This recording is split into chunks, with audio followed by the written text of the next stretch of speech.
সড়কে শৃঙ্খলা ফেরাতে ফিটনেস ছাড়া যান চলাচল বন্ধের সিদ্ধান্তকে স্বাগত জানিয়েছেন যাত্রীরা। তবে এতে করে যানবাহনের সংকট যেন তৈরি না হয় সেজন্য বিকল্প পরিবহনের দাবি জানিয়েছেন তারা। যাত্রীরা বলেন, সড়কে ফিটনেস গাড়ি ছাড়া গাড়ি বন্ধ করা হলে যানবাহনের সংকট দেখা দেবে, এতে ভোগান্তিতে পড়বেন সাধারণ মানুষ। তাই যাত্রীদের কথা মাথায় রেখে সিদ্ধান্ত বাস্তবায়নের পরামর্শ দিয়েছেন তারা। এদিকে সরকারি সিদ্ধান্ত মেনে নেওয়া ছাড়া উপায় নেই জানিয়েছেন চালকরা। বলছেন, মালিকদের গাফিলতির কারণেই যানবাহনের ফিটনেস ঠিক থাকে না। সড়কে শৃঙ্খলা ফেরাতে ৩০ জুনের মধ্যে ফিটনেসবিহীন সব বাস চলাচল বন্ধের নির্দেশ দেওয়া হয়েছে। পাশাপাশি রাজধানীতে ব্যাটারি চালিত গাড়ি যেন চলতে না পারে সেই নির্দেশও দিয়েছে সড়ক এবং মহাসড়ক বিভাগ।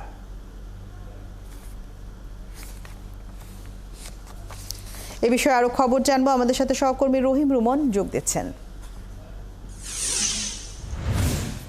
রুমন, ফিটনেসবিহীন যান চলাচলে কড়াকড়ি হলে অতীতে আমরা দেখেছি যে রিপেয়ার বা রং করে নতুন গাড়ি নামাতে, এবারও তেমনটি থাকছে কিনা, চালক বা মালিক পক্ষই কি বলছেন?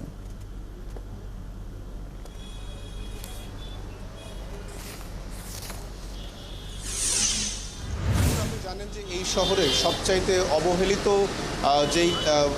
যেই খাতটি রয়েছে সেটি কিন্তু পরিবহন খাত।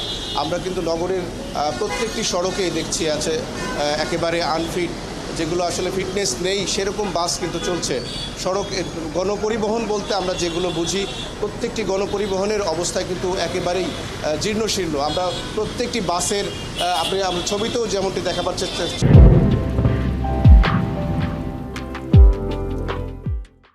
চেষ্টা করছি যে প্রত্যেকটি বাসের রং চটা জীর্ণ শীর্ণ।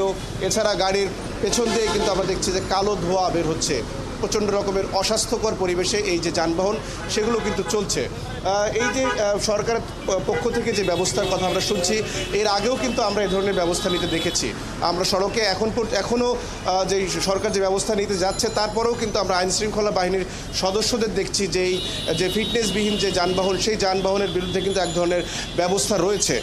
আমরা কিছুক্ষণ আগে একজন ট্রাফিক পুলিশের একজন কর্মকর্তার সাথে কথা বলছিলাম। তিনি বলছিলেন যে সরকার যে সিদ্ধান্ত নিতে যাচ্ছে সেই সিদ্ধান্তের আগেই কিন্তু তারা ব্যবস্থা নিচ্ছেন। আমরা একজন পুলিশ সদস্যের সাথে কথা বলতে চাই। আমরা যদি একটু শুনতে চাই যে ফিটনেসবিহীন যানবাহন এই মুহূর্তে রাস্তায় কি পরিমাণ আপনারা পাচ্ছেন, কি ধরনের ব্যবস্থা নিচ্ছেন? ফিটনেসবিহীন কাগজপত্র আমরা প্রতিনিয়ত চেক করতেছি। যে এটা ঘোষণা করা হয়েছে যে ফিটনেসবিহীন গাড়িগুলোর যে ব্যবস্থা নেওয়া হবে, সেক্ষেত্রে আমরা এখন থেকেই ব্যবস্থা নেওয়া শুরু করে দিচ্ছি। পরবর্তীতে আমরা আরও কঠোর ব্যবস্থা নেব। আমরা দেখছি যে বেশিরভাগ গাড়ির রং চটা, কোনোটায় গ্লাস নেই, বাইরে দিয়ে কালো ধোঁয়া বের হচ্ছে। এই ধরনের যানবাহনের বিরুদ্ধে আপনারা এই মুহূর্তে কি ব্যবস্থা নিচ্ছেন? যে সরকার নতুন সিদ্ধান্ত নিয়েছে, তারপরে কি ব্যবস্থা নেবেন? সরকার আমাদের মাননীয় প্রধানমন্ত্রী যে সিদ্ধান্ত দিয়েছেন সেগুলোর ক্ষেত্রে আমরা এখন থেকে ব্যবস্থা নেওয়া শুরু করে দিয়েছি। পরবর্তীতে আমরা আরও কঠোর হবো আর কি। কি ধরনের ব্যবস্থা নেওয়া হয়? যে গ্লাস ভাঙা যেগুলো সেগুলো আমরা মামলা দিচ্ছি। রং চটা সেগুলো আমরা মামলা দিচ্ছি। যেগুলো ফিটনেসবিহীন গাড়ি, রুট পারমিট নাই, সেগুলো আমরা ডাম্পিং প্রেরণ করতেছি। ধন্যবাদ। ঝুমুর, শুনছিলেন যে একটি ব্যবস্থাপনা কিন্তু রয়েছে। তারপর কিন্তু রুমন, এই ধরনের ব্যবস্থাপনা যদি রাস্তায় চলমান গাড়ির উপরে নেওয়া হয়, সেক্ষেত্রে যাত্রীদের উপর এক ধরনের প্রভাব পড়ে। অর্থাৎ আপনি সকালবেলা বাসে করে রওনা দিলেন এবং গাড়িটির মাঝপথে ফিটনেস নেই দেখে তাকে ডাম্পিংয়ে দেওয়া হলো অথবা মামলা দেওয়া হলো, যাত্রীদের মধ্যে তো এক ধরনের অসন্তোষ তাহলে তৈরি হবে।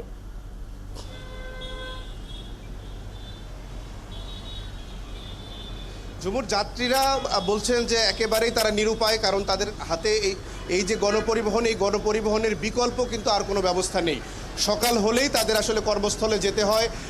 যাওয়ার জন্য আসলে তারা ফিটনেস আছে কি নেই সেটি আসলে দেখবার সুযোগ তাদের কিন্তু থাকে না। তাদের আসলে নির্দিষ্ট একটি সময়ের ভেতরে তাদেরকে কিন্তু কর্মস্থলে যেতে হয়, যার কারণে আসলে এই ফিটনেস খারাপ থাকলে সিটের অবস্থা যতই স্যাঁতসেঁতে থাকুক, সিট যত খারাপ হোক, যত অস্বাস্থ্যকর পরিবেশই হোক, যাত্রীরা একদম জিম্মি দশার ভেতরে রয়েছে। এই যে গণপরিবহন ব্যবস্থা, এই গণপরিবহন ব্যবস্থার ভেতরে কিন্তু শুধু যে ফিটনেস তা নয়, আরও নানান রকমের বিশৃঙ্খলা কিন্তু এই খাতে রয়েছে। আপনি জানেন যে ভাড়া নিয়েও এক ধরনের সংকট রয়েছে, সংকট এবং অসন্তোষ রয়েছে। আপনি আছেন আমাদের সাথে, নিশ্চয়ই প্রতিবেদনেও বিস্তারিত থাকবে আপনার। সহকর্মী রহিম রুমন আমাদের সাথে যোগ দিয়েছিলেন ঢাকার রাজপথ থেকে, জানাচ্ছিলেন ফিটনেসবিহীন গাড়িগুলো সম্পর্কে এই মুহূর্তে আসলে কি ধরনের ব্যবস্থা নেওয়া হচ্ছে।